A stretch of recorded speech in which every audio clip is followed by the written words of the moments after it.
그러므로 형제들아, 우리가 예수의 피를 힘입어 성소에 들어갈 담력을 얻었나니 그 길은 우리를 위하여 휘장 가운데로 열어놓으신 새로운 살 길이요 휘장은 곧 그의 육체니라.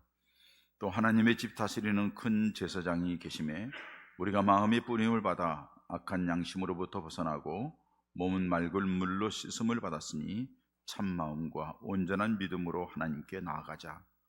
또 약속하신 이는 미쁘시니 우리가 믿는 도리의 소망을 움직이지 말며 굳게 잡고 서로 돌아보아 사랑과 선행을 격려하며 모이기를 피하는 어떤 사람들이 습관과 같이 하지 말고 오직 권하여 그날이 가까움을 볼수록 더욱 그리하자. 아멘.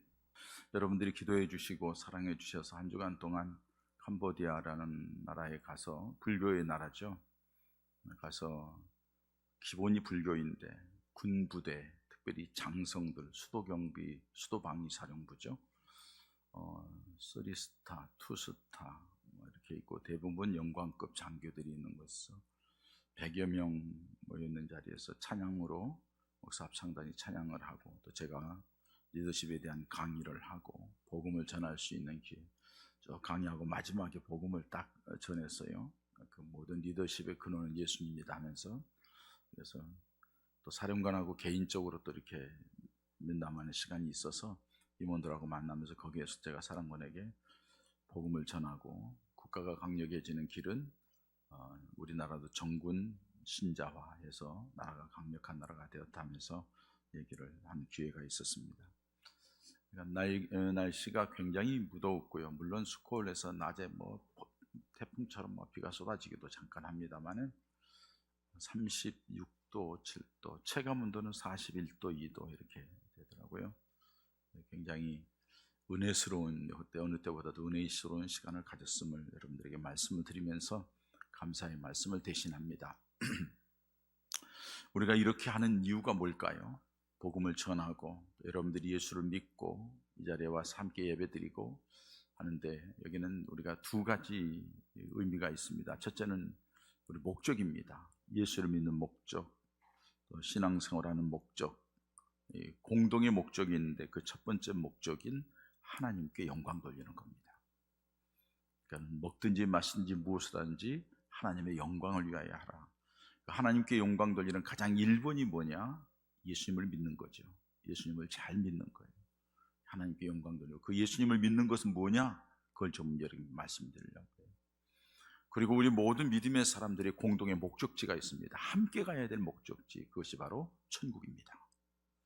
천국을 어떤 사람 부인하고 얘기하는데, 성경 말씀대로 하나님께서는 우리에게 예수님이 다시 오셔서 그 나라로 이끌어 가신다고 분명히 말씀하셨고, 요한계시록 21장에는 손으로 짓지 않는 나라, 하나님의 친히 지으시고 하늘로부터 내려오는 영광스러운 하나님 나라가 있다고 했고, 주님이 재림하셔서 우리를 그 나라로 데려간다고 말씀하셨습니다.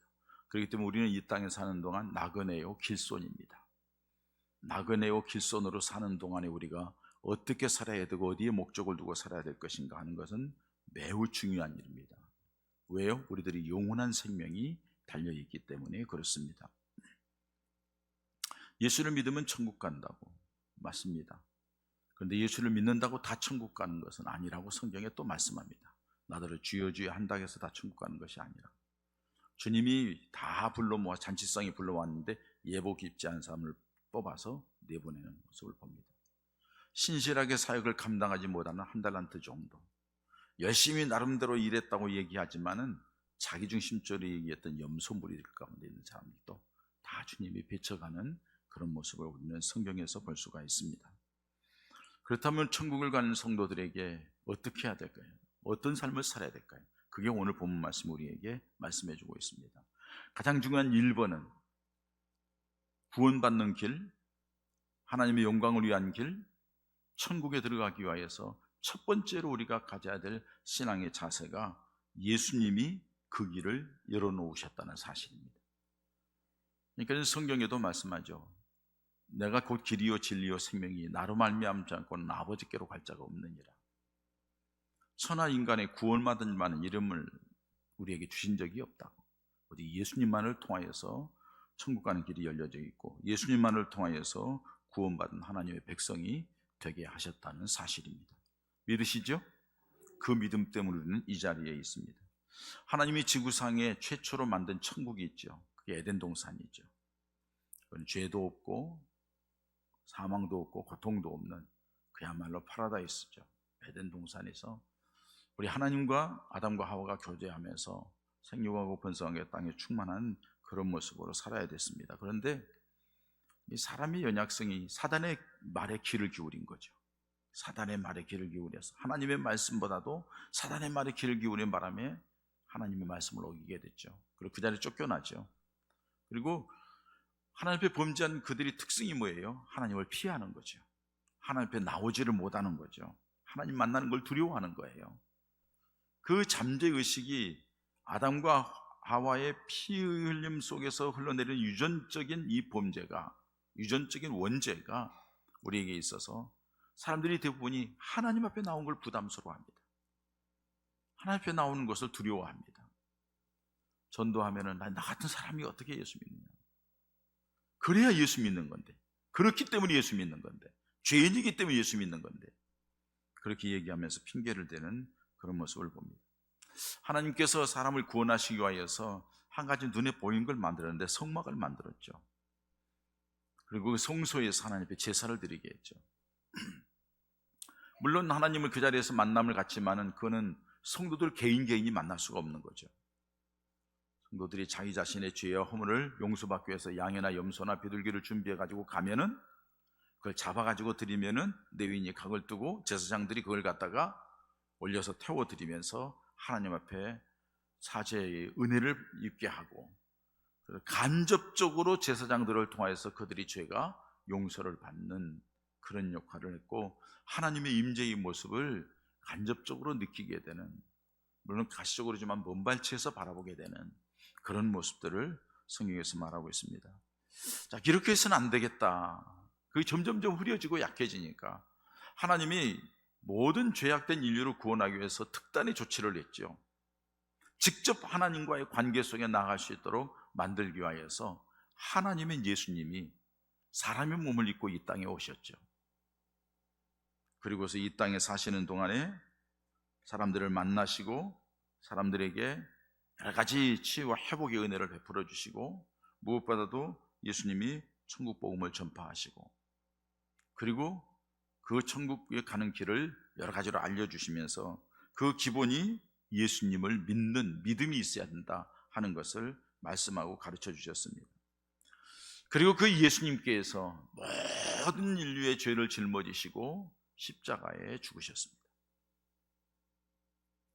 십자가의 죽으심은 인류의 모든 죄를 용서할 뿐만 아니라 더 중요한 것은 하나님과의 관계를 열었다는 사실이에요.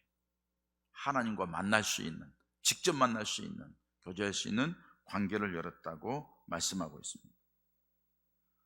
오늘 그 말씀을 20절에 그 길은 우리를 위하여 휘장 가운데서 열어놓으신 새로운 살 길이요 휘장은 곧 그의 육체니라, 이렇게 말씀해요. 예수님이 십자가의 죽으심으로 이 휘장이라는 것은 성소에 보면은 성소에 들어가는 휘장도 있고 성소와 지성소 사이에 가로막은 휘장도 있어요. 이방인들은 들어가지도 못하고 유대인들도 성전 안에 그 성소에 들어가지를 못하는 거예요. 휘장이 가로막혀 있기 때문에 아무나 들어갈 수 없어요. 제사장만 들어가서 이 일을 감당하는 거죠. 그런데 예수님이 십자가에 죽으심으로 그 성소의 휘장이 찢어져서 하나님 앞에 누구든지 그 안에 나갈 수 있도록, 들어가서 제사할 수 있도록 길을 만들었다, 이렇게 말씀하죠. 이 내용을 마태복음 27장 51절에도 말씀하셔요. 이에 성소 휘장이 위로부터 아래까지 찢어져 둘이 되고 예수님이 십자가에 죽으심으로 말미암아 돌아가실 때에 성소의 휘장이 위에서부터 아래로까지 쫙 찢어져서 둘이 되었다. 길을 열어줬다는 거예요. 하나님 앞에 나아갈 수 있는 길을 열어줬다. 하나님과의 막힌 담을 허물었다, 이렇게 말씀하고 있는 거죠. 그렇기 때문에 저와 여러분들이 이렇게 함께 모여서 친히 앞에 나와서 예배하고 찬양하고 여러분들 스스로가 하나님 앞에 예수의 이름으로 기도하고 주님을 바라보는 그런 놀라운 은혜의 통로가 열려지게 되었다는 것입니다. 예수님을 통해서만 하나님 앞에 나갈 수 있고, 예수님을 통해서만 천국 가는 길을 밟을 수 있고, 예수님을 통해서만 하나님의 은혜의 통로가 열린다는 것을 우리에게 말씀해 주고 있습니다. 그리고 사랑하는 여러분, 우리가 이 자리에 있는 것은 예수 그리스도가 계시지 않는다 하면 의미가 없어요. 예수 그리스도 때문에 이 자리에 있는 줄 믿습니다. 그러면 예수 그리스도 때문에 이 자리에 있는데 왜요? 예수 그리스도로 인하여서, 그 믿음으로 인하여서 우리가 구원받기 때문에 그렇습니다. 그 구원의 은혜를 우리가 입어서 하나님 나라를 소망하며 나가기 때문에 그것을 어떻게 하면 잘 해볼까 하고 여러분들이 이 자리에 나와서 예배하고 주님을 바라보는 믿음의 생활을 하게 되는 줄 믿습니다. 그런데 하나님께서는 예수님을 통하여 그 길을 열어놓으셨어요. 그러면 누구든지 다 그 길을 들어가면은 다 구원의 길, 생명의 길로 갈 수가 있어요. 그런데 기억하십시오. 누구든지 들어온 열린 길이지만은 아무나 갈 수는 없어요. 아무나 갈 수는 없어요. 오늘 그것을 두 번째로 말씀합니다. 하나님 앞에 나아갈 때에 그 길을 걸어갈 수 있는 사람은 거룩한 모습으로 나가야 된다고 22절에 말씀하고 있습니다. 22절에 우리가 마음의 뿌림을 받아 악한 양심으로부터 벗어나고 몸은 맑은 물로 씻음을 받았으니 곧 참마음과 온전한 믿음으로 하나님께 나아가자 하고서 말씀하고 있습니다. 여러분, 하나님 앞에 나아가고 하나님의 은혜의 보좌 앞에 나아가서 은혜를 받고 그 일을 통해서 천국을 향하여 뚜벅뚜벅 걸어갈 수 있는 사람이 되기 위해서는 먼저 악한 양심으로부터 벗어나야 된다 하고서 말씀하고 있습니다. 성경에 보면은 믿음에서 떠난 사람, 믿음을 갖지 않는 사람, 다시 말해서 세상 사람, 또 믿음에서 벗어난 사람들의 모습이 뭐냐? 양심의 화인을 맞았다 하고 디모데전서 4장 2절에 말씀하고 있습니다. 불신앙의 사람이나 믿음에서 떠난 사람은 양심의 화인 맞았다는 것은 양심의 가책을 느끼지 못한다는 말입니다. 양심이 무뎌졌다는 거예요. 그래서 그 양심이라는 것이 없는 사람으로 자기 소견에 좋을 대로 욕망의 욕심대로, 육신의 욕망대로 살아가는 그런 사람이 되어버리고 말았다 하는 것을 말씀해 주고 있죠. 그래서 여러분, 세상 사람들을 보세요. 자기가 육신적인 뭘 얻기 위해서는 수단과 방법을 가리지 않잖아요. 부끄러움도 몰라요. 그것이 얼마나 악하고 그것이 얼마나 추하고 그것이 얼마나 못된 것인지 그거 별로 느끼지 않아요. 양심의 화인을 맞았어요. 그런데 예수 믿는 사람들에게 가장 먼저 예수를 믿어서 구원받고 은혜를 받고 첫 번째 회복되는 게 뭐냐? 영적인 회복이죠. 하나님과의 관계가 회복되니까요. 그 영적인 회복을 통해서 우리에게 나타나는 첫 번째 증거가 뭐냐? 양심의 회복입니다. 그래서 부끄러운 것이 무엇인가를 알아요. 죄가 무엇인가를 알아요. 하나님이 싫어하는 것이 무엇인가를 알아요. 그리고 그걸 할 때 부담을 느껴요. 아파해요. 그러지 말아야 되겠다고 한 발 빼요.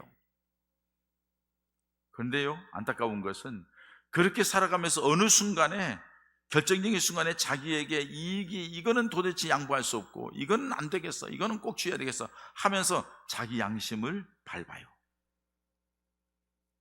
양심을 밟고서 그것이 한 번, 두 번 지나치면서 이제는 이 양심이 무뎌지는 거예요.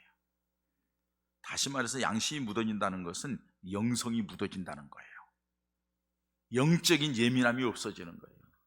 그러면 여러분, 겉으로는 믿는 것 같지만은 사실은 믿음이 없다는 얘기예요. 옳고 그름을 분별하지 못해요. 하나님께 영광 돌리는 것이 무엇이며 하나님께 기쁨이 되는 것이 무엇이며, 이렇게 되면 하나님이 아파하고 슬퍼하고 주님의 뜻을 어긋나게 만들고 주님의 공동체에 어려움을 준다는 이런 것들에 대한 감각이 없어져요. 그 사람은 믿음이 없는 사람입니다. 믿음을 다 잃어버린 사람입니다. 그런데 구원받고 믿음 안에 살아가는 하나님의 사람들에게 양심이 회복되는데, 예수가 오늘 성경인 대로 예수님의 핏부림으로 말미암아, 그 피로 말미암아, 그 보혈로 말미암아 우리가 씻김을 받아서 악한 양심이 깨끗하게 되는 그런 모습들이 있어야 한다는 겁니다. 그래야지 하나님 앞에 나아갈 수 있는 길이 열리게 되고 하나님 앞에 바르게 설 수 있도록 나갈 수 있다는 거예요. 그러니까 여러분, 우리가 살아가면서 우리는 완전하지 못해요. 완전하지 못하기 때문에 살아가는 동안에 마음속에 죄책감이 생기고 마음속에 부담이 있고 아픔이 있고 하나님 앞에 그냥 막 죄송하고, 이게 정상이에요. 이런 것이 없는 게 문제예요. 이런 것이 느껴질 때마다 주님 앞에 무릎 꿇고 회개하고 다시 주님의 보혈로 씻김을 받고 일어서는 그런 과정이 우리에게 있어야 한다는 겁니다. 그러면서 점점 거룩한 모습으로 나아가야 될 줄 믿습니다. 악한 양심이 하나님 앞에 씻음을 받았고 벗어나야 한다는 사실을 우리에게 말해요. 그래야지 하나님의 자녀의 모습으로 살 수 있고 하나님 나라에 갈 수가 있고 예수 그리스도께서 오시는 날 부끄러움 없이 주님을 만날 수 있다는 것을 말씀해 주는 거죠. 그리고 내면적인 양심만이 아니라 외적으로도 하나님 앞에 하나님의 사람다운 사람으로 살아야 된다고 말씀합니다. 그래서 22절 중반절에 보면 몸은 맑은 물로 씻음을 받아야 한다, 이렇게 말씀합니다. 우리가 살아가면서 몸으로 어떤 죄를 지르되었다 할지라도 하나님 옆에 나가서 죄를 고백하면 하나님이 용서를 해주시죠. 그래서 이사야 1장 18절에 이렇게 말씀하죠. 오라 우리가 변론하자. 너희 죄가 주홍 같을지라도 눈과 같이 이어질 것이요 진홍같이 굵을지라도 양털같이 되리라. 하나님이 용서하시겠다는 약속의 말씀을 말씀하시는 거예요. 오라 우리가 서로 변론하자. 얘기하자 이거예요. 얘기하자. 너 나한테 와서 얘기해. 너 부담스럽고 힘든 거 추한 거 얘기를 해. 심지어는 뭐냐면요, 너희 죄가 주홍 같을지라도 너희 죄가 진홍 같을지라도, 이 주홍과 진홍이라는 말은 히브리어로 샤님이라는 단어예요. 이건 뭐냐면요, 막 죄 짓고 또 짓고 또 짓고 또 짓고 해서 이게 잘 벗겨지지 않아. 우리 주부들이 오랜 동안 싱크대 옆에 막 물 튀기고 기름 튀기고 해가지고 닦으려면 막 퐁퐁 트리오로 닦아도 안 닦아지는 것처럼 그렇게 잘 닦아지지 않는 죄가 있다 하자. 그래도 괜찮아. 너 내게 와서 얘기하면, 고백하면 내가 양털처럼 눈처럼 희게 해줄게. 하나님은 용서하기를 원하시는 거예요. 여러분, 예수님이 이 땅에 오셔서 십자가에 죽으셨어요. 무엇 때문일까요? 우리를 구원하시기 위해서라고 그래요. 그 구원하시기 위한 것이 뭘 얘기하는 거예요? 우리 죄를 용서하겠다는 거예요. 어떤 죄를 지었어도 죄악 가운데서는 하나님 앞에 나갈 수가 없어요. 그 죄를 용서받아야 하나님 앞에 아바 아버지라 부르며 하나님 앞에 안길 수가 있어요. 그 죄를 용서받는 길이 예수의 피밖에 없다는 거예요. 그 예수님의 보혈로 너를 깨끗하게 씻어주겠다, 이렇게 말씀해요. 여러분, 우리가 살아가면서 말씀드렸지만은 완전하지 않아요. 제가 한 주간 살아오면서도 주님 앞에 나와서 부끄럽고 죄송하고 그러잖아요. 여러분들이 오늘 고백의 기도의 시간을 가졌어요. 우리가 한 주간 동안의 삶에 대하여서 하나님 앞에 이 예배가 하나님이 받으시는 예배가 되기 위하여서 지난날의 부끄러운 것들을 다 얘기할 수 없지만 그래도 생각나는 중요한 것들, 그 외에 여러 가지 생각하면서 하나님의 자녀답게 살지 못했습니다. 주님 죄송합니다. 용서해 주시고 이 예배 시간을 통해 다시 은혜를 받아 영적으로 재무장하여 하나님의 사람으로 바르게 살아가기를 원합니다 하는 고백의 기도를 하고 회개를 할 때 하나님이 다 죄를 용서해 준다고 말씀하는 거예요. 그런데 이 고백의 기도 시간이 그저 형식적이에요. 별로 생각이 없어요. 그 시간에 다른 생각하고 대충 지나가요. 자, 그런 것들이 계속 누적되다 보면은 죄에 대한 감각이 둔해지는 거예요. 회개할 수 있는 마음이 없어지는 거예요. 그러면은 그 사람에게는 하나님의 은혜가 임할 수가 없고, 하나님의 은혜가 임하지 않으면 영은 점점 시들고 죽어가게 되고, 그러면은 껍데기로 모양만 교회에 왔다 갔다 하고 교회 신앙생활 하는 것처럼 보이지 사실은 예수 믿는 게 아닌 사람들이 많아요. 그러니까 양심에 화인 맞아서 옳고 그런 걸 몰라요. 하나님이 원하는 게 뭘까, 하나님이 기뻐하는 게 뭘까 분별을 못해요. 자기 하고 싶은 대로 막 하는 거예요. 말하고 행동하고. 어떻게 그 사람이 구원받은 사람이에요? 예수가 없는데. 아니라는 거죠.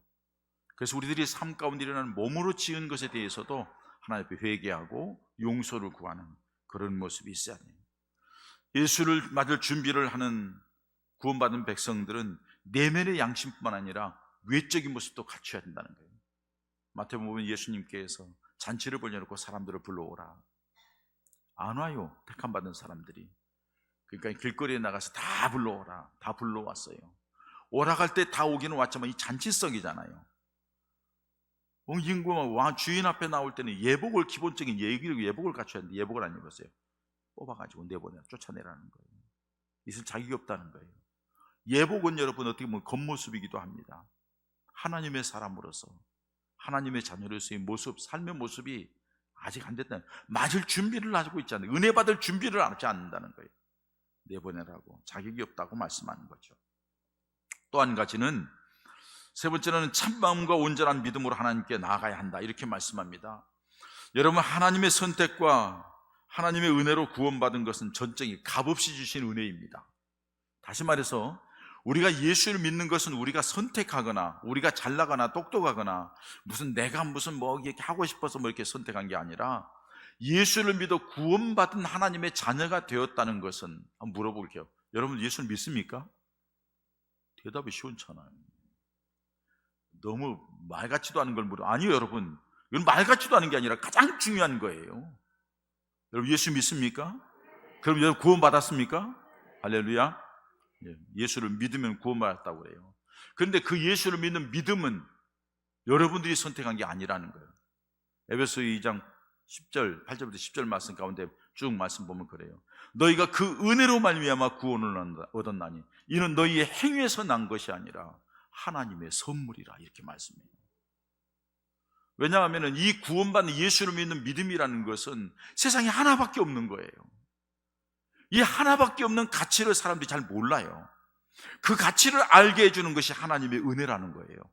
그래서 예수 떠나면 살 수 없고 예수님 중심으로 살 수밖에 없고, 예수님 내가 예수님을 믿습니다 하고 고백하면서 그 믿음 가운데 살아가는 거죠. 아멘. 근데 그 믿음을 누가 줬냐? 내가 선택한 게 아니라 하나님이 그 믿음을 주었다는 거예요. 그러니까 여러분, 지식이 많고 돈 많고 똑똑하고 잘난 사람들이라 해서 예수 믿는 게 아니에요. 하나님의 은혜가 임해야 되고 하나님의 선물이 주어져야지 되는 거예요. 왜 그렇게 하나님의 은혜라고 얘기할까요? 왜? 세상 것으로는 얻을 수 없기 때문에 그래요. 세상의 물질이나 권력이나 명예나 지식이나 어떤 것으로도 그걸 얻을 수가 없어요. 하나님께서 있는 것을 하나님이 선물로, 야 이건 너 가져, 너는 이거 필요해, 너 가져 해가지고 그걸 받았기 때문에 우리가 이 자리에 있는 줄 믿습니다. 믿으시기 바랍니다. 그 은혜 때문에 있는 거예요. 그렇다면 이걸 받았다 하면은 이걸 잘 간직해야 되잖아요. 얼마나 귀중하고 얼마나 값진 것인데, 세상에 어떤 것으로 얻을 수 없는 것, 하나님의 특별한 은혜와 사랑으로 받은 이것 잘 간직해야 돼요. 그 간직하는 것을 오늘 성경에 그렇게 말씀하는 거예요. 그걸 받았으면 형식적으로 하지 말고 참마음으로 하라는 거예요. 온전한 믿음으로 하나님께 나아가라는 거예요. 이건 하나님을 향하는 자세예요. 마음 중심이 하나님을 향하라는 거예요. 하나님 앞에 온전한 믿음으로 나아가, 예수를 믿는 믿음으로 나아가라는 거예요. 그래서 우리가 여러분, 하나님이 열어주는 그 길로 나와서 예배합니다. 그래서 우리가 예배할 때 어떻게 하나요? 영과 진리로 예배하라는 거예요. 신령과 진정으로 예배하라는 거예요. 산제사로 예배를 드리라는 거예요. 나는 재물이고 나는 죽었고 살아있지만 하나님 앞에 내가 전체를 드립니다. 왜? 하나님의 것이니까. 그런 자세, 마음과 뜻과 정성을 다하여서 하나님 앞에 예배하는 그런 자세가 돼야 한다는 거예요. 온 마음과 온전한 믿음으로 하나님 앞에 나아가는 그 사람이 주님이 오시는 마지막 그때, 그날이 가까울수록 주님을 만날 준비라는 사람들의 모습이고 하나님 나라에 가는 사람들의 모습이라는 거예요. 그리고 여러분, 개인적으로 내면적인 것, 외적인 것뿐만 아니라 개인적으로만이 아니라 공동체적으로 갖춰야 될 것이 있다고 말씀합니다. 그게 24절 말씀입니다. 서로 돌아보아 사랑과 선행을 격려하라고 말씀하고 있습니다. 개인적으로 믿음이 든든히 서가고 자기 나름대로 하나님 예수 믿는다고, 잘 믿는다고 결단하고 그렇게 할 수 있어요. 그런데 더불어 함께 믿음 안에 굳게 서서 힘이 되고 버팀목이 되고 서로 위로하고 격려하며 세워져 가는 것, 이것도 중요하다는 사실이에요. 이거를 시편 133편에 말씀하죠. 형제가 연합하여 동거하며 어찌 그리 선하고 아름다운고. 그 자리에 하나님의 축복이 임하는데 아론의 머리에서부터 수염을 타고 옷깃까지 하나님의 은혜와 축복이 헐몬산에서 이슬이 내림같이 너에게 임할 것이다. 그리고 또 한 가지를 얘기해요. 거기에서 내가 영생을 선포한다. 영생을 얻겠다는 거죠. 다시 말해서 하나님 나라를 향해 가는 사람들은 공동체 의식을 가져야 한다는 겁니다. 나 혼자만 잘 믿고 나 혼자만 이렇게 해서 안 된다는 겁니다. 서로 돌아보고 서로 사랑하고 서로 선행을 격려하면서 아름다운 공동체를 이루라는 거예요. 교회 생활을 아름답게 하라는 겁니다. 서로 관심을 갖고 살피고 도움이 되고 서로 위로하고 격려하고 힘이 되어주는 역할을 하라고 말씀하는 거예요. 이게 바로 성도들의 삶이라 이렇게 말씀하는 거예요. 뭐 여러분 다른 종교에서는 얘기하죠. 천상천하 유아독존. 하늘과 땅에 나 혼자 있으니까 내 중심으로 내가 모든 것을 하고 해야 된다. 아니, 우리는 아니에요, 여러분. 천상천하에 하나님 한 분만 계시고 그 하나님의 피조물은 우리는 특별히 예수 그리스도의 십자가의 구속의 은혜로 우리가 구원받은 하나님의 백성들은 내 내면도 하나님 앞에 깨끗하고 바른 모습으로 영적으로 거룩한 믿음으로 열정을 가져야 되지만 외적으로도 성도들과의 관계 속에서 아름다운 잘 교제를 누리면서 서로 믿음을 격려하고 위로하는 모습이 우리에게 필요하다는 겁니다. 그 사람이 바른 믿음의 사람이라는 거예요. 교제를 잘하지 못하고 관계를 잘 맺지 못하는 사람은 그 믿음은요, 자기 믿음, 자기 중심의 믿음 하나, 그거 하나뿐이에요. 관계를 맺으면서 힘들어요. 어떤 사람은 가까이 오고 싶지 않아요. 어떤 사람은 말하고 말고 싶지도 않아요. 어떤 사람은 말하면 어디로 튈지 모르니까 저 사람하고는 말하고 싶지 않아요. 여러 가지 다양한 성격을 가지고 다양한 모습으로 살아가는 사람들에게 가까이 다가가서 교제한다는 게 쉽지 않아요. 그 전에 먼저 한 가지가 있어야 돼요. 나는 죄인이라는 것, 하나님의 은혜로 내가 하나님의 자녀가 되었다는 것, 내가 이 자리에 있는 것 하나님의 은혜이기 때문에 하나님의 영광을 위해서는 저 사람들도 내가 섬겨야 된다는 것, 이런 의식이 없이는 안 되는 거죠. 근데 그 의식이 믿음의 기본이라는 거죠. 이 기본적인 것이 사라진 게 지금 우리 교회들의 모습이에요. 그래서 교회가 점점 이기적이 돼가고 있어요. 우리 교회 안에서도 나만, 내가 하면 되고, 좀 영이 이상하게 돼가고 있어요. 하나님이 원하는 모습이 아니에요. 어떻게 보면 그렇기 때문에 주님이 마지막 때에 믿음 있는 자를 보겠느냐 말씀하신지 모르겠어요. 자기 나름대로는 믿음이 있다 하고 자기 나름대로는 고고하고 나는 그래도 뭐 이런 사람이야, 내가 몇 년을 믿었는데, 내가 뭐 직분이 뭔데, 내가 그래도 어떤 사람인데 얘기하지만은 그게 중요한 게 아니라 당신 안에 그리스도가 있느냐는 거예요. 당신 안에 주님의 말씀이 있느냐는 거예요. 당신께 성령이 역사하고 있느냐는 거예요. 정말로 그 믿음 안에 하나님 앞에 바르게 서가고 있느냐는 거예요. 그 모습은 바로 이런 모습이라 이렇게 말씀하고 있죠. 그리고 여러분 말씀하는데 모이기를 힘쓰라고 이제 마지막에 말씀해요. 사실은 여러분 제가 기도하면서 이렇게 지내는 가운데 이 말씀이 부딪혀 왔어요. 갈수록 모이기를 게을리하고 모이지 않는 이들에게 하나님께서 이 말씀을 주시는데 모이게 그러면 말씀을 전해야 되겠다고 준비를 하면서 자꾸 있는데요. 근데 말씀을 보니까는 앞뒤 말씀과 쭉 연결해 보니까는 이 말씀만이 아니에요. 모이기를 힘쓸 수 있는 것은 어떤 거냐? 내면이 모일 수 있는 자세가 되어야 되거든요. 주님이 주시는 구원의 은혜와 기쁨과 감사가 있어야지 모이는 거죠. 모인다는 것은 은혜를 받았기 때문에 모이는 거고 은혜를 알기 때문에 모이는 거예요. 모인다는 것은 열심을 내라는 뜻이잖아요. 모인다는 것은 사모하는 마음을 가져야 모이는 거예요. 모이는 것은 하나님의 은혜에 감사하고 기뻐서 하나님께 영광 돌리기 위해서 모이는 거예요. 그렇기 때문에 성도의 이 모인다는 것은 기본이고 교회의 모습이에요. 구약 성경에는 칼이라고 하는 단어가 나옵니다. 교회라는 말을, 성도라는 말을 할 때 이 칼이라는 단어가 모인다는 뜻이에요. 모인다는 뜻. 신약에 오면은 똑같은 의미로서 에클레시아라고 하는 단어를 씁니다. 헬라어로. 에클레시아라는 단어도 뭐냐? 하나님의 부름받은 자들의 모임을 교회라고 하는 거예요. 모이는 거예요. 예배는 여러분 뭐 여러 가지 불편하고 힘들어서 교회 못 나오시는 분 계십니다만은 병원에 있기도 하고, 그러나 건강하고 활동하시는 분은 하나님 앞에 나오는 게 예배예요. 나와야 되는 거예요. 걸음을 옮겨 나와야 되는 거예요. 예루살렘에 모이고 실로에 모이고 모인 것처럼 모여서 하나님 앞에 예배드리고 친교하고 봉사하는 거죠. 하나님 앞에 모일 때에 하나님의 놀라운 역사하는 것. 사무엘상 7장의 미스바 집회, 블레셋 때문에 위기 가운데 있고 힘들고 어려웠고 고통스러우니까 사무엘에게 얘기하니까 사무엘이 다 미스바에 모이라고 미스바에 모였잖아요. 블레셋에게는 철호의 교회잖아요. 한 방에 깨부르시고 없앨 수 있는, 이스라엘을 여기에서 흔적도 없이 사라지게 하고 편안하게 살 수 있는 기회니까, 그래서 구름대와 같이 겹겹이 둘러싸고 덤비죠. 근데 그때 하나님이 이스라엘 백성들로 하여금 사무엘에게 기도해달라고 하고 막 그렇게 하고 있어요. 사무엘이 하나님을 향하여 기도했고 제사를 드리면서 그렇게 했을 때 하나님이 천둥, 번개, 우레, 우박을 보내서 그들을 흩어지게 만들고 공격해서 이기게 만들죠. 모일 때에 느헤미야 8장 9장 말씀에 보면은 이스라엘 백성들이 포로돼서 돌아와가지고 무너진 성벽을 처리한 뒤에 다 모이라게 해가지고 광장에 모이라게 해서, 그리고서 에스라로 가면 하나님의 말씀을 읽게 합니다. 하나님의 말씀을 읽는 가운데 그들이 가슴이 뜨거워지고 책망의 음성이 들려와서 근데 회개하고 참 난리가 납니다. 모일 때 하나님이 역사하죠.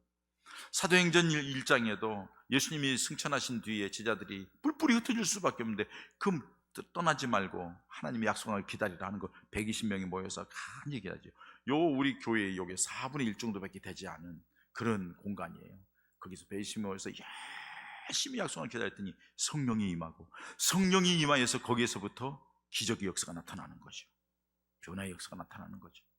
복음의 역사가 나타나는 거죠. 치유와 회복의 역사, 하나님과 함께하는 증거들이 놀랍게 나타나는 걸 볼 수 있습니다. 우리나라도 1907년에 장대인 교회에서를 함께 모여서 하나님 앞에 기도하고 회개했던 그 운동이 오늘날 우리나라가 여기까지 오는 원동력이 되는 평양 대부흥 운동이 일어난 역사적인 사건이 있었던 거죠. 모일 때에 하나님이 역사하는 거예요. 모여야 은혜 받는 거예요. 육신적인 갈등, 마음의 불편함이 있을 수도 있어요. 육신적인 갈등, 마음의 불편함은 여러분 하나님 앞에 와서 해결하지 않으면 여러분 하나님의 자녀다운 모습이 아니에요. 나와서 하나님을 바라보는 가운데 하나님의 은혜로 무장하고 하나님의 성령으로 충만해서 하나님의 사람다운 모습으로 새로워지는, 그래야 오늘 제목 말씀처럼 그날이 가까움을 볼수록 더욱 그리하자. 모일 수 있는 사람은 구원의 기쁨과 감격이 있어야 돼요. 모일 수 있는 사람은 그 하나님의 은혜에 대한 감사가 있어야 돼요. 모일 수 있는 사람은 또 다른 은혜에 대한 사모함이 있어야 모이는 거예요. 그 모이는 그 자리에 하나님의 새로운 놀라운 역사가 일어나고, 거기서부터 하나님의 교회가, 우리 자신만이 아니라 하나님의 교회가 새로워지는 은혜가 있게 될 줄 믿습니다. 여러분들, 우리 모두는 그날이 가까움을 볼수록 주님이 오실 날을 기다리며 사는 사람들이에요. 언제 오실 줄 몰라요. 도적같이 임한다겠어요. 제가 캄보디아 가면서 비행기 안에서 그 여행이 그런 의미에서는 의미가 있다고 봐요. 자, 여러분, 교통사고는 조심하면 되고 또 웬만한 사고면은 사람이 죽진 않잖아요. 근데 비행기 사고는요, 그냥 떨어지면 죽잖아요. 뭐 프리고지니까 뭔가 비행기 폭발을 죽이잖아요. 떨어지면 죽잖아요. 그러니까 다시 한번 인생을 정리해 보는 거예요, 그 시간에. 그리고 하나님 앞에 기도하는 거죠. 굉장히 의미 있는 시간 같아요. 한 번쯤은, 그래서 이거 여행도 필요하고 필요한 것 같다. 비행기 타는 게 필요한 것 같다. 왜? 자기 인생을. 그러면서 내게 뭔가 제일 귀중한가가 딱 떠오르는 거죠. 하나님 앞에 그런 시간을 갖는 것. 언제 주님, 이 시간이 여러분 우리에게는 그런 시간입니다. 이 말씀이 여러분들에게 들려졌을 때 우리가 어떤 마음을 갖느냐, 어떤 자세를 갖느냐. 오늘 말씀대로 하나님의 사람이라고 하면, 주님의 은혜를 받은 사람이라면, 예수님께서 십자가에 죽으심으로 하나님 앞에 나갈 수 있는 길을 이렇게 열어주셨는데 그 길에 서 있는 은혜와 축복의 사람으로 세워졌는데, 그 길을 걸어가기 위해서는 우리 내면도 외면도 주님을 향한 열정도 갖고 함께 더불어서 하나님의 놀라운 역사의 주인공이 되고 그날에 주님 앞에 설 때에 칭찬받는 우리 모든 가족들 되기를 주의 이름으로 축복합니다. 시간 함께 기도할까요? 하나님, 내가 내 모습을 돌아봅니다. 오늘 말씀을 들으니 내 신앙의 모습 다시 한번 재정립하고 주님 앞에 나아가오니 주님 나를 불쌍히 여기시고 은혜 베풀어 달라고 이렇게 기도합니다. 아버지 하나님, 감사합니다. 사랑해 주시면서 주셔서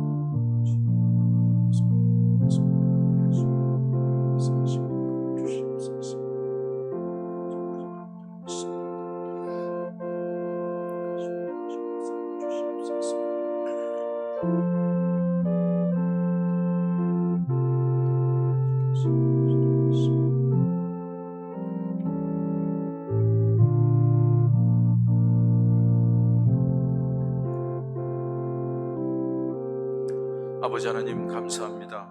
8월 마지막 주일 오늘 또 주님 전에 수산화와 주께 예배하면서 우리 하나님을 바라보는 시간 주신 것 감사함 드립니다. 다시 한번 우리 믿음을 점검합니다.